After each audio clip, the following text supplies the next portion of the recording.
nauwi sa mga mo. Kanina pa ako nakangati dito. Tignan mo, parang sa binti ko nga rin. Baka dengue na to. Naku, huwag naman. Pero seryoso, hindi dapat natin nakaliwala ang kaso dito. Kaya nga, so, paano natin ba iwasan ang mga lamok, no? May iwasan ba? O sige, panoorin nyo ang aming vlog para malaman kung paano iwasan ang dengue. Ngayon, aalamin muna natin kung saan nagmula ang dengue virus at saan ito nakukuha. So, ang dengue virus ay nakukuha sa kagatan ng lamok na infected ng dengue virus.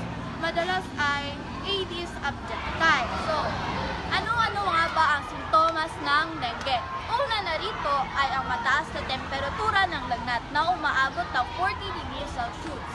Pangalawa ay sakit sa ulo. Pangatlo ay mga rashes. At pang-apat ay mga walang gana kumain. So kung naranasan mo ang mga sintomas na ito, magpakonsulta ka na sa mga health centers ng barangay ninyo. So, sisipin na kung maranasan paligid natin, nakaka-life na ka pala. Kaya hindi sapat na nagreklamo lang tayo. Dapat may ginagawa tayo.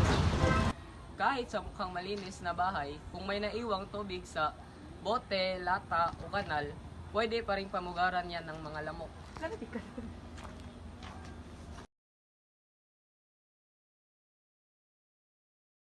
Naku, kaya ngayon mag-i-interview tayo ng isang... Ay, si ano? Saan ba?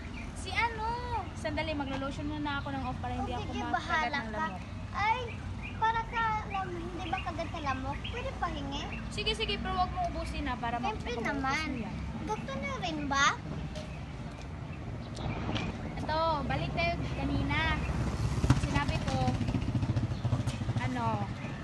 samahan nyo kaming mag-interview ng isang mamamayan para sa dengue na virus.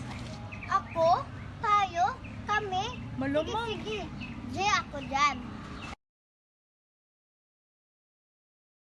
Nagahinlo sa palibot, mga balde, dapat naka-cover siya kung may tubig, kung mga naka-stock na mga water, ginayabo dyan na siya, and then dapat hinlo dyan ta everyday sa itong balay para iwas ang lamok. Magi na siya pinaka number 1 dyan siya, and then repellent, wala na akong repellent akong anak ang hapon. Thank you. Thank you. Ang tubig, walang dapat na ito. Botted palso dapat iratangpan. Mosquito repellent, gamitin gabi-gabi. Kapag may lagnat, magpa-check agad. Kung gusto mong safe ang buong pamilya mo, Clean as you go every day.